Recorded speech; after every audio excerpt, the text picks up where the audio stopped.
focuses are on innovations. Like I said, we take the Microsoft platform, we extend the capabilities to automate all of your manual processes. So things you might be doing in Excel or sending through email, some back and forth things, we can automate those processes for you, get approval workflows going in the background to give your team time to focus on the work that matters. And we do all of that using Microsoft products. We really focus on customer success, so we don't want to implement something that you're not able to use. So we work closely with your team through training, hypercare support, to get you up and running and super comfortable with your solution that we're implementing. So we also have support. So after you're done your implementation, we have support tiers to fit all of your business's criteria. So if you need a little bit of help, we have buckets of hours. If you need more support going forward, we have monthly support plans. So whatever works for you. And like I said, this just shows a little bit more about specifically what we do with Microsoft Projects. So we take the capabilities that are already existing and expand on them. So project out of the box, you get some light task management. And we use Power Apps to give you an intake app, timesheets, budgets, things that aren't already existing in Project. And then we connect that with Microsoft Teams to give you the collaboration back and forth on one ecosystem. And like I said, we use Power Automate to automate processes and workflows in the background. And we do have Power BI report packs. So all that data ends up in the dashboard, really nice interactive dashboards where you can view all of the data from your projects. With that, so that's our full solution, our planner and project accelerator, but that can be broken down if your team doesn't need all those capabilities at once. We can break those down into apps, so you just get what you need. So say you just need help on intake, we have an intake, we can break that down to just the intake app. So you're not paying for capabilities that you're not using. It's really piecemeal and dedicated to what your organization needs. All right, and I'm going to pass it over to Mia. All right, thanks a lot, Erin. Thanks, Mia.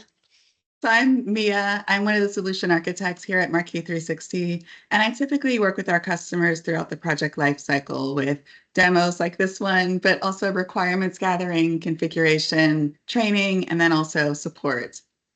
So today we're focusing on Agile methodology and how to use the tools that already come with Microsoft Planner to use those to your advantage so you can run your Agile projects. With Agile projects, our focus is more on developing things incrementally, okay? So a big key part of this is that the methodology we're going to use is, of course, different than waterfall. It could be that you're using a hybrid methodology, but essentially when we're running these Agile projects, we are going to have our schedule set up a little bit differently. We are going to spend some time at the very beginning with a lot of planning and drafting user stories and figuring out the features and the different epics, right? And as we start to work through our different sprints, we're going to have to do sprint planning where we choose which items are added into a sprint. Throughout the sprint, it's important that everybody has easy access to what's assigned to them. And at the end of each sprint, we are going to make sure that the information that we've learned from our daily stand-up calls and for our sprint retrospectives, that we document all of that. So there are a lot of features that we don't typically use with the waterfall method that we need to focus on here with Agile projects. So today what we're going to do is we're going to look at how we can use Microsoft Planner for those Agile projects. There are so many things that are built in that can help us with these types of projects. And the great thing about it that we'll see is that it's very flexible.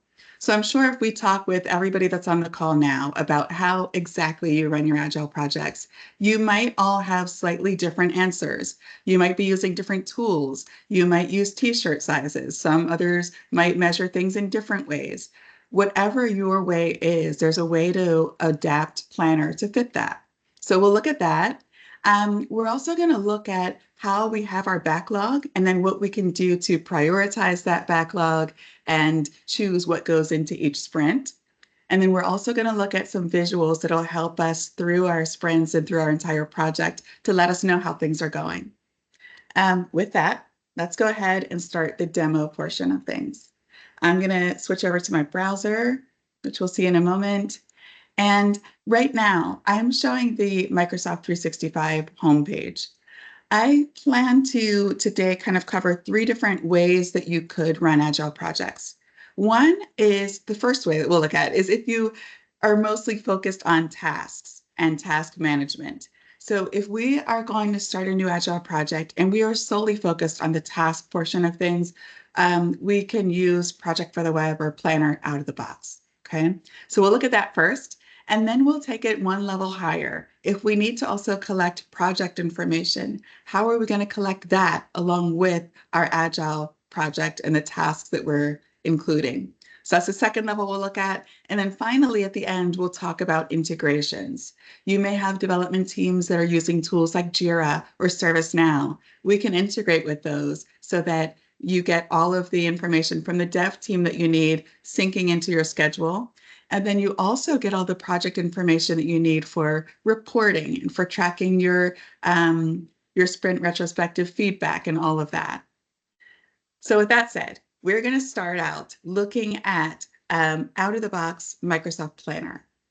And just a quick note, a lot of you may be familiar with this already, but Microsoft Project originally developed Microsoft Project for the Web, right, as a project and portfolio management tool. And what they're doing now is they're merging that with Planner. So that's why we'll see Planner here, but you'll see me click on Project here.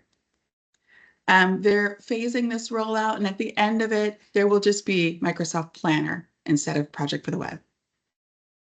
I'm starting here on the project homepage in Microsoft 365. This is where you could get to Project Online, which is a whole other topic for today.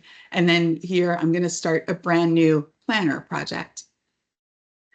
On this create page, I could start with a blank plan, but I don't want you to watch me type in every little thing. So I'm going to take a little shortcut and start with a template. One thing we should note while we're here on this template page or this template section is that we can also set up templates for you.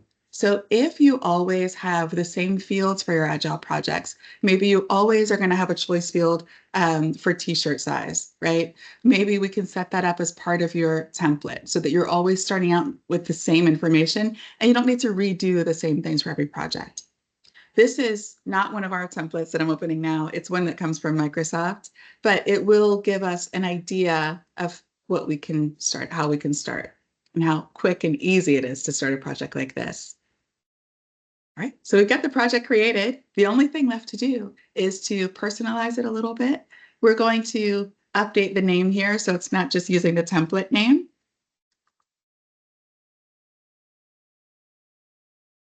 Okay, so we'll name this after today. I'm going to put myself in here as the PM. And look at that.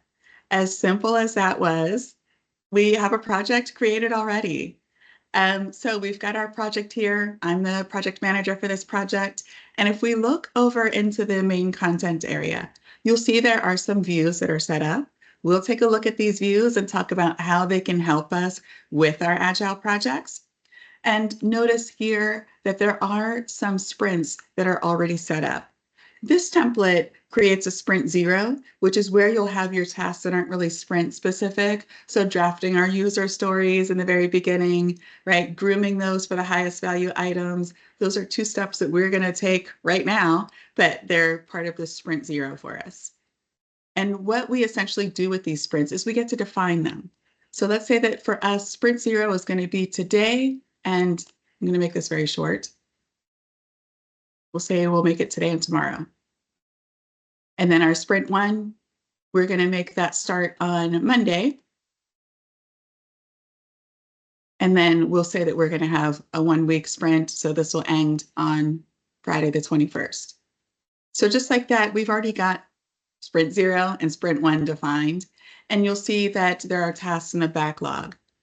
Now, where I actually like to start is not necessarily on this board, even though we could. If we're going to start drafting our user stories, we could simply just go up to the backlog, add task, and then put in a user story. Just in case somebody out here prefers this method, I'll go ahead and do one user story from here.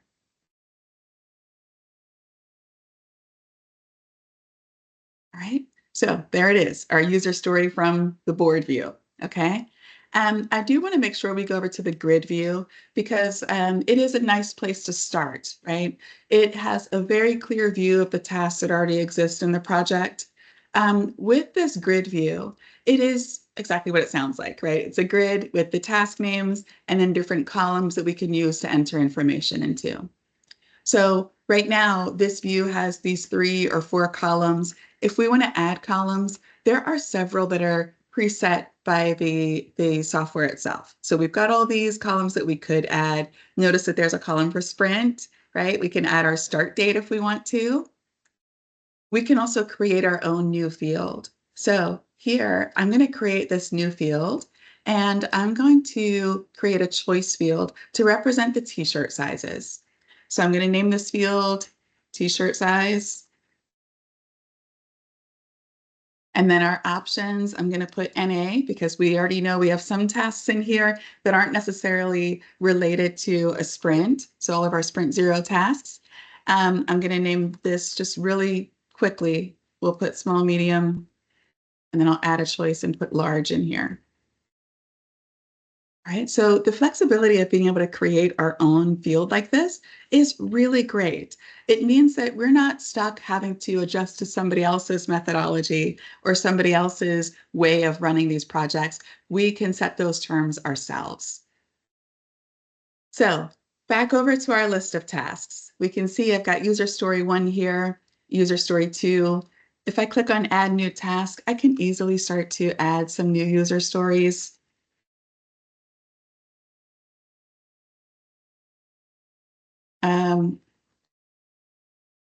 There we go. We've got a couple more in there, and I can go column by column and make these updates. So if we're looking at these, let's say that drafting user stories, we're going to have a whole team involved with this.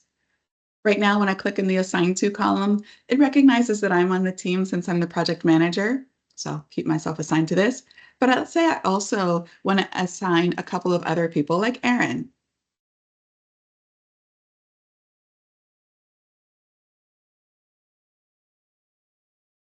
Right, so I'm assigning Aaron to this task. Let's say I'll also assign Stella.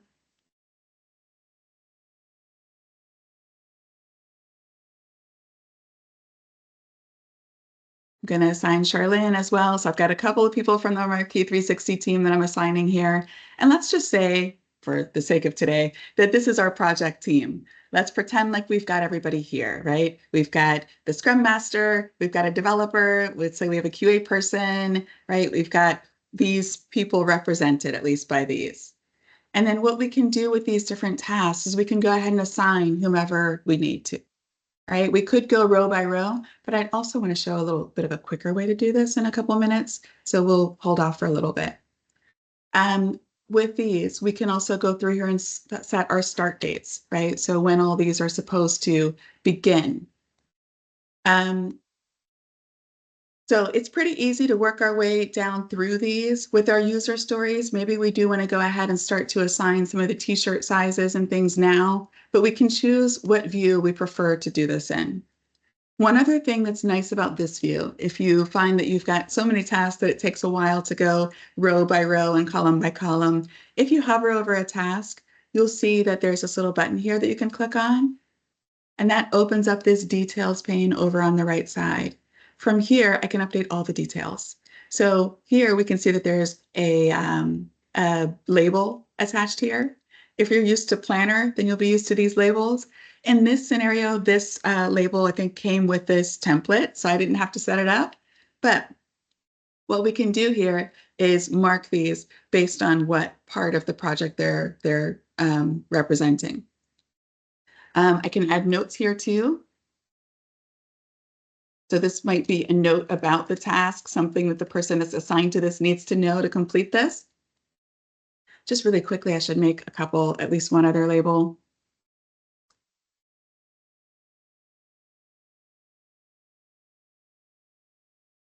right? So we can set up labels as any way that we want to.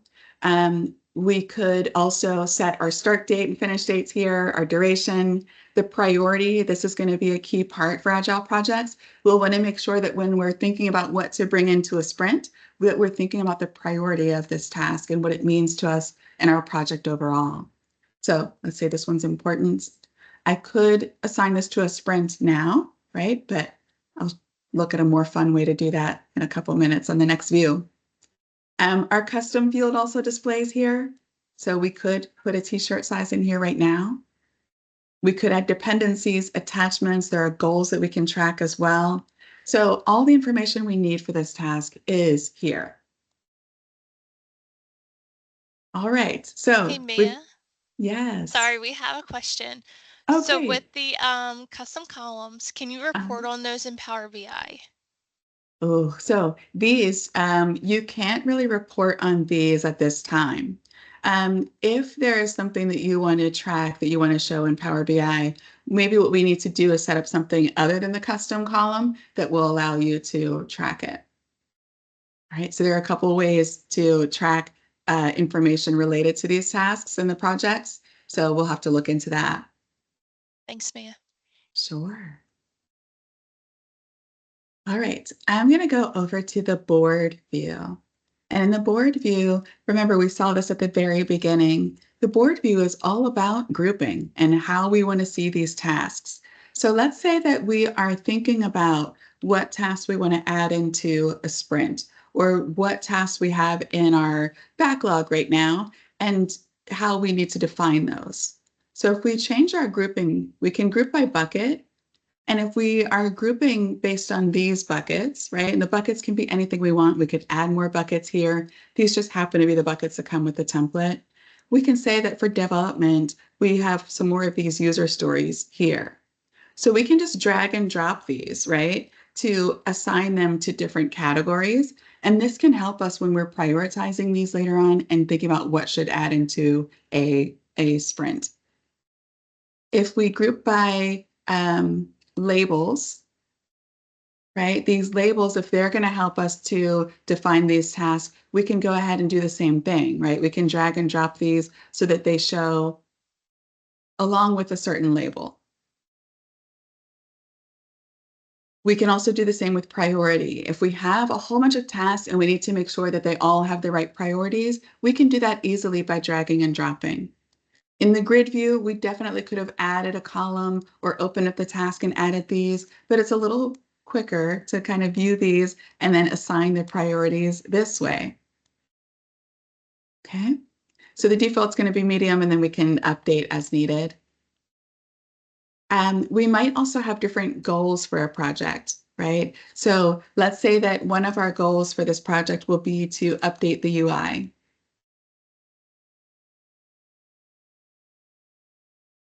So I'll add that. And then any task that's associated with that goal, right? We can use that.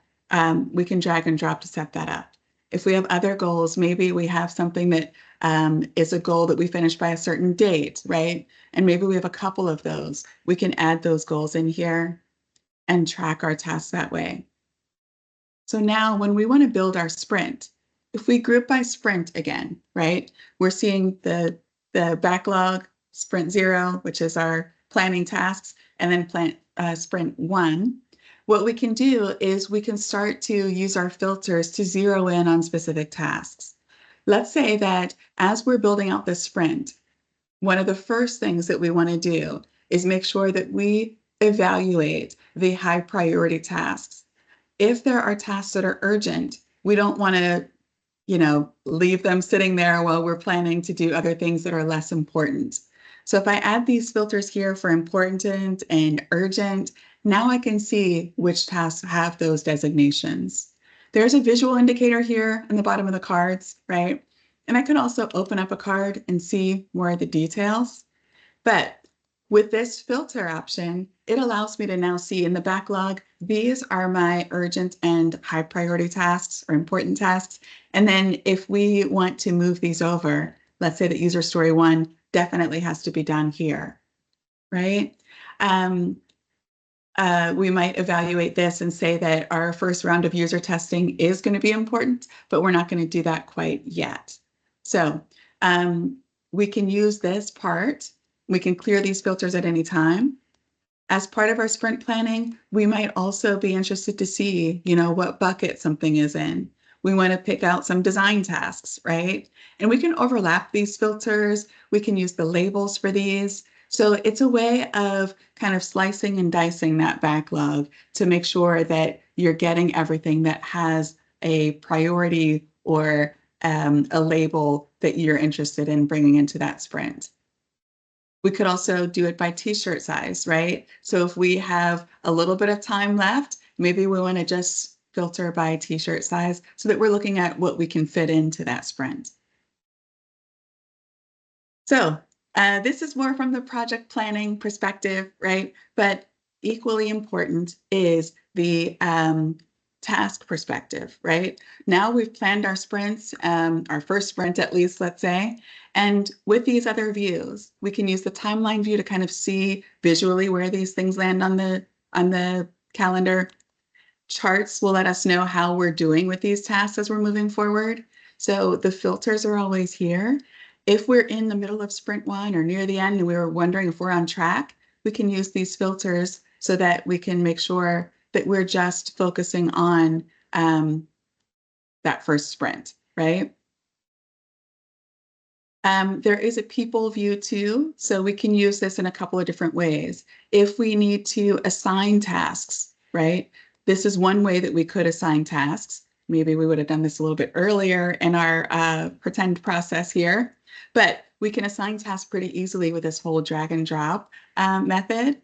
And then also when we have our daily stand-ups, this is a quick way to have it visually what everybody's working on. So as we're going around the room or around the people on the call and saying that here's what I've completed, here's what I'm going to work on next, here are my blockers, we can visually also kind of see what's going on as far as their task load goes. Outside of our group meetings, as a resource assigned to tasks, it will be great to be able to see, what is assigned to me. So there are a couple ways to do that. I mentioned earlier how Microsoft is merging Project for the Web and Planner, right? Or updating it so that it is Planner. So I definitely want to show you Planner. The first phase of this integration is in Teams. I'm going to open up Planner here.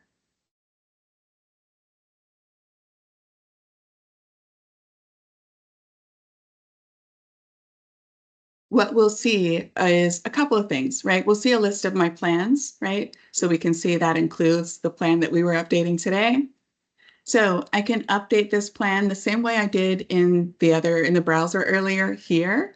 But then also if I need to focus on my own assignments, there are different ways that I can do that within this planner app.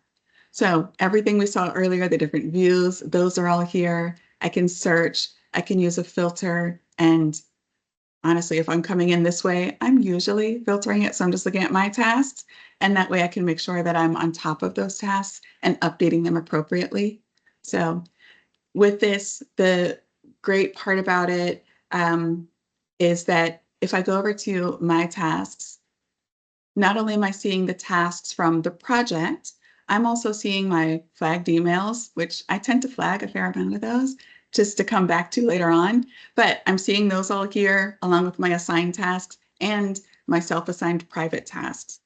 So if you've ever used Microsoft To Do or Microsoft Planner in the past, you're used to some of this already, but it is really nice from the end user perspective to quickly be able to look at what's assigned to me overall, not just for one project at a time or in one aspect of my work life, but everything all together.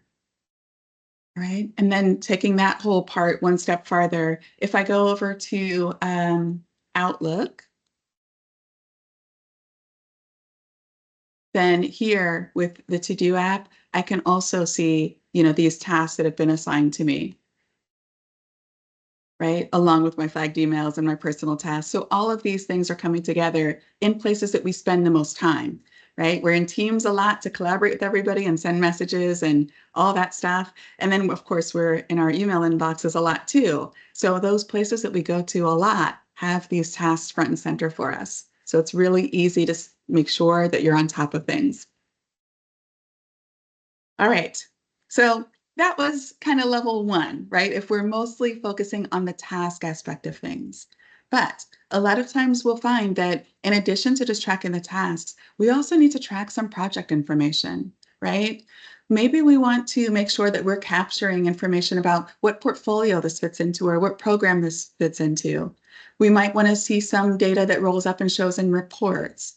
And in that case, this out of the box option it needs a little bit of enhancements. So where I'm going to show you next is our pre-configured solution for Project for the Web, or pre-configured solution for Microsoft Planner, which we call PPM360. I'm showing you this in our demo environment. I just want to give you a heads up that our demo environment includes a lot. But like Erin was saying earlier in the slides, our solution is modular. So if you're looking at this and feeling overwhelmed that maybe you don't need timesheets or maybe you don't need something else on this list, I don't want you to worry, because if you don't need timesheets, then we wouldn't include the timesheets for you. But here, what we can do is we can capture everything we need throughout the project lifecycle, including those agile tasks that we looked at earlier.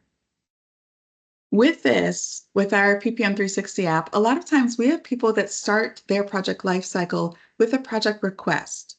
So we'll see on this left menu, this is our menu that we use to navigate around, everything that we need to access. Even if we're accessing an outside system like Jira or something, we can link that here. But if we're starting a new project request at the very beginning of a project lifecycle, there is a project intake app that's included with PPM 360. And I'll open up this draft I have here, this new application development. I can see some high-level details about this one, but if I open up this draft and edit, one of the request types in here, the request type field, we actually use that to define what type of project should be created. When we're submitting a request, right, we might know at this point that we want this to be a project that we're going to run using the Agile methodology. In that case, we have a template that's already set up for that. And in this system, we've called it Agile DevOps, right? But here, if I select this and then I submit this, it'll go through an approval process. And when the project creates, the template that I have assigned to the project is going to represent the Agile template that we use. So that's something to keep in mind for the future. If you do decide that you need more than just the task tracking, you can start your project lifecycle here and already have identified that this should be an Agile project. So for requests, they go through an approval process, and when they're approved, a project is created. I'm going to skip the approval parts just in the interest of time, and I'm going to go straight over to the projects area. And you'll see I have an Agile project here that I've already drafted and used previously. So I'm going to open that project. And what we'll see here, we need to ignore this slightly at the top. This is our project governance workflow. We don't necessarily need this. That's more waterfall-like for this type of project that's an Agile one. So this could be modified or it could be removed for your Agile projects. But below that, we've got these different tabs. The summary tab is where we're collecting general information about the project. So if we have a template, it would be visible here. But our project manager, our business unit, our business sponsor, those are all listed here. If this project is part of a program or a portfolio, that can be listed here too. And then we integrate with Teams. So you can always choose whether or not this project should integrate with Microsoft Teams or not. We will talk a little bit more about integrations, right? You may have a development team that's already using something like Jira or ServiceNow for all of their development work, and maybe they want to stay there, but we still need the project portion that I'm showing you now. That's an integration that we can definitely help you with. And if you're interested in more information, I'll talk a little bit more about that once we look at this project, but we can always set up a demo so we can show you exactly what that would look like and talk about your specific use cases. So on the summary tab here, we've got general project information. We can track things like our weekly status, right? So these weekly status reports we can update and send out weekly. They can also roll up and show in Power BI reports. We can track our financials. The tasks section here, this is equivalent to the tasks area that we saw earlier at the very beginning. So remember, we saw those different views, the grid view, the board view, the timeline. This project is set up a little bit differently. Here I've got some features. Each are associated with an epic. And then our sizing, this feels a little bit different than what we had in the last example, but that's fine, right? This is meant to be flexible and accommodate different ways of doing things. If we go over to our board view, we'll see that everything automatically shows up in the backlog. And then using those filters and the different groupings that we looked at in the previous example, we can choose, what to move into a sprint. Right, so the groups here can be a little bit different than what we saw earlier. It all depends on how you'd like to see this set up, right? So we've got our different people on the team here. We can update these assignments, right, as we move forward. As we are completing our work, we can look at the timeline to see how everything looks. The charts are going to let us know, how far ahead, or in this case, behind we are. And we can focus on effort per person too, to make sure that nobody's overloaded. So that can help us throughout the whole life cycle. And then remember our people view, where we can get an idea of, who's assigned to what, how much work remains, what, if anything, is late. And there are different view options here. So if we wanted to view this by hours and make sure that we didn't, overdo it when making assignments during this sprint, we can do that. You can also view these, in a more compact way, or you can hide what's completed. So you can choose kind of what works best for you and your team when it comes to viewing these. So we talked about, the task perspective quite a bit today. We then started talking about what happens if we need more of the project level data to be included. But still, as we're running these projects, there are things that come up, right? We might have risks that we identify. We might have bugs that we need to start logging, right? So there are different places in the project where we can log those as well. If we have, when we have our sprint retrospective at the end of every sprint, then we could use something like the lessons learned that we have here. Now, remember, I'm showing you one example and it is configurable. So if we needed to name this, sprint retrospective lessons or something different, we definitely can. But what this does is it allows us to log that feedback. So hopefully at the retrospective, everybody's giving at least one thing that went well or didn't go so well. And then we can track all of that. We can track it by sprint also, but that helps us to really make sure that we're documenting this all in the same place, that we have our tasks and our bugs that we're logging. And then what we can do along with that is, since we're capturing all the information here, we can carry it over into Power BI reports. So all the feedback we're getting during those retrospectives, we can capture that here. A lot of times after those retrospectives, we'll make some decisions based on things that went well, or things that didn't go well. So we might learn during the retrospective that using Planner to track our tasks really worked out great, right? So then when it comes to the decisions that we're going to formally track, we can log that. Mia? Yes. Oh, sorry, Mia, it looks like you have a question. Can you show an example and generate an executive status report on the project you are on? Yes, I will go over to reports and we'll look at that. I'll finish up on this last tab or two, and then we'll head over to the reports. All right, so we talked about lessons learned and the feedback that comes from that. The decisions that we're capturing from there, we can also capture as part of the project. And in line with all of the reporting, right? All of this information can carry over and show in the reports as well. So In this case, if we're deciding that we're going to integrate with Azure DevOps and we're going to use Microsoft Planner more, those are all decisions we can track here. All right. Before I head over to the reports, does anybody have any questions about this project portion of things?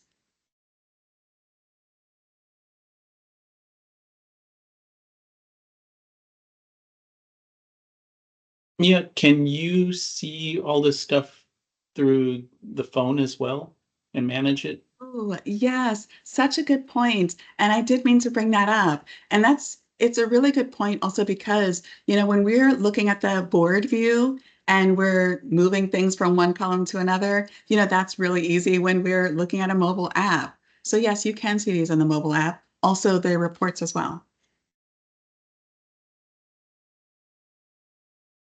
All right, so I'm gonna make this a little bit bigger, give us a little more space, but somebody asked about earlier seeing the executive project status report, and this is one of the report pages in our report pack. So right now, this is set to show a combination of data, right? Some of it's coming from our schedule, some of it's coming from, as you can see here, the risks and issues and changes that are logged in the project. And then there's also a project status tab where we can log things like our recent accomplishments, our next steps, and our additional comments. So all of this information, also the KPI status indicators, all of this information comes up into this report and shows here. With our reports, we do have a set report pack that we start out with, but if there's anything that you need to see differently, we can make those updates. One example very recently is that this status report is meant to show one report or one project at a time. We had a customer that also wanted a version of the report where they can see multiple projects at a time, right? So we developed that along with this and deployed both of them together.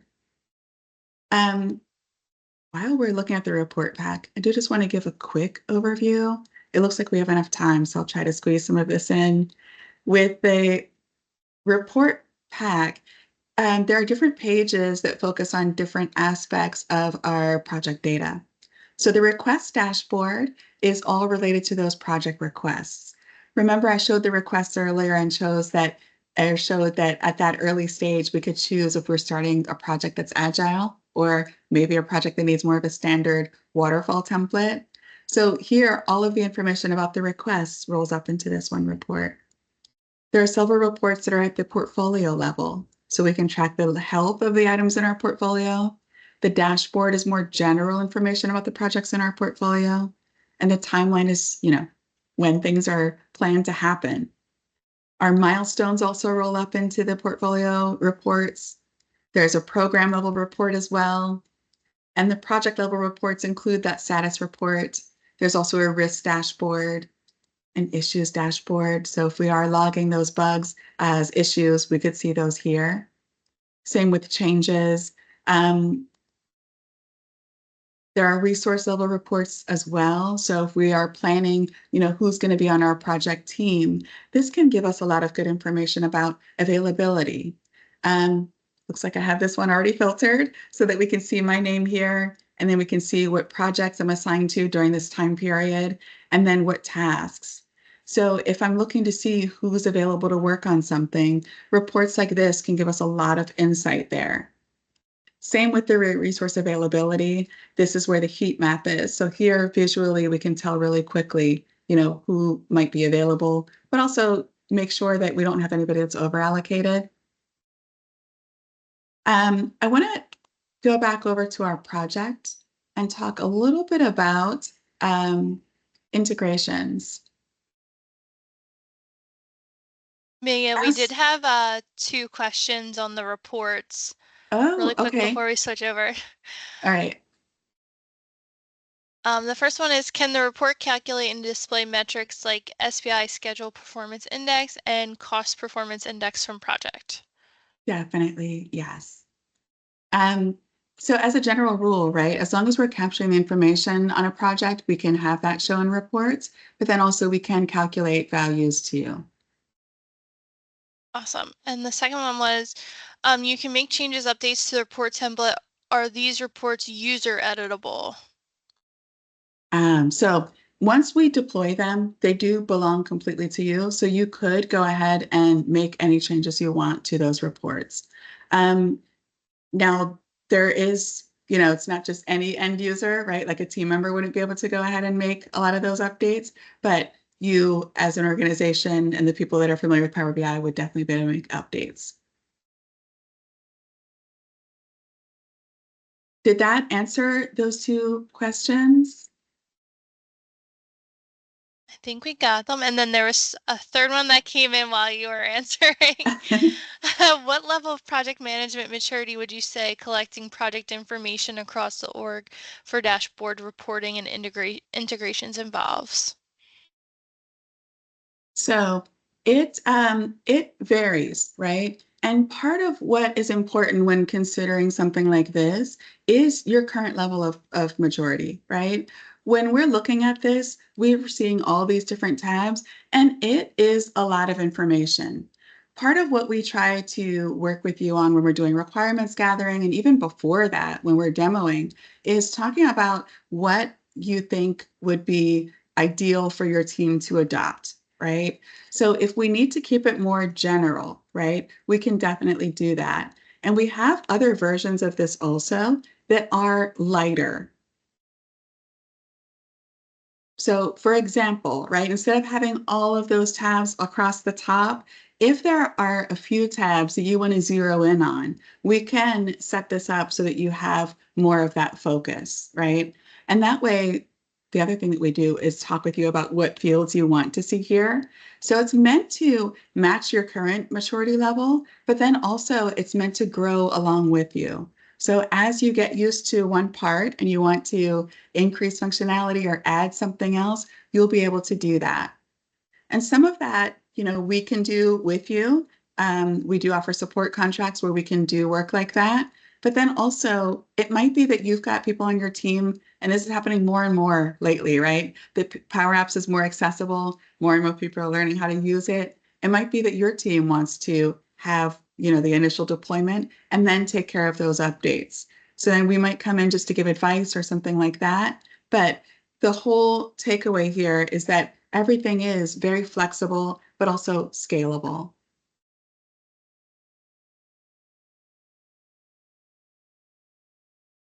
So I see also in the chat an example of a hybrid project that blends waterfall and agile. Part of this is that this could look, there are multiple ways that that kind of could show up, right?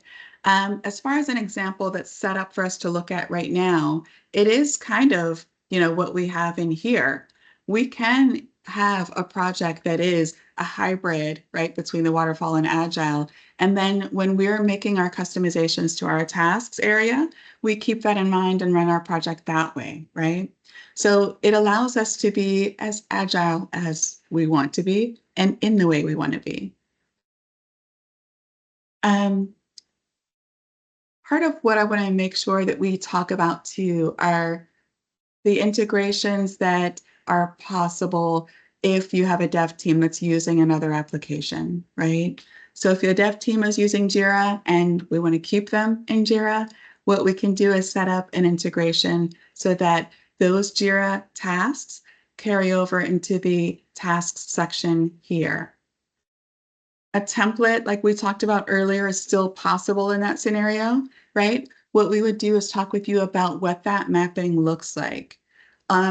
So we'll talk about what also needs to sync over. Sometimes if people have bugs that they're logging in Azure DevOps, they might not want those bugs to transfer over here, just the user stories or just the PBIs, right? So you can choose kind of what you want that integration to look like. So there's, all types of apps that we do typically integrate with. And we're open if you have any questions or want to see more about that. But Azure DevOps, of course, Jira, ServiceNow, Salesforce, multiple other applications are able to sync with this. And the sync from the end user perspective is pretty easy, right? We can set it up behind the scenes so that either it's syncing the data manually or it's a timed job. But kind of like how we have here, Microsoft Teams and Planner integration, when I set this to yes in Teams, I'm going to have a team that is created that represents this project. The sync with other applications is similar, right? We mostly need to make sure that we have at the project level the option to sync with a yes or no. And then we'll map it based on the project name and things like that. But because everybody uses things slightly differently, we would have to talk about particular scenarios that you might be using. All right. We've got some time left. Do we have any questions left in the chat?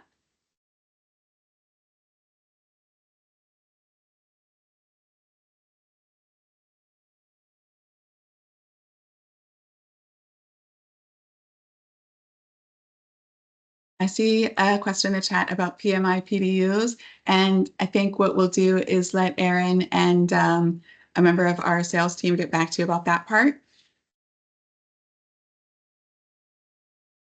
Yes, unfortunately, for this session, we won't offer PDUs, but definitely something we want to look at for the future. Any other questions?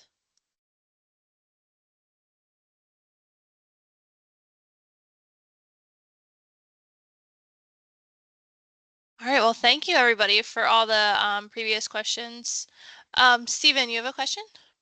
Yes, just real quick. I just wanted to know, is there a link or a to your site where we could see more or a higher level of the forms and reports, just to kind of get a, she covered several very well, but I'm sure there's other options and other pieces in there out in the offer. So I just didn't know if there was a link to that. Yes, of course. I'll put that in the chat. And also, if you're interested, we're always happy to do a separate demo so we can go a little bit more into depth in what you're interested in. Thank you. Thanks so much.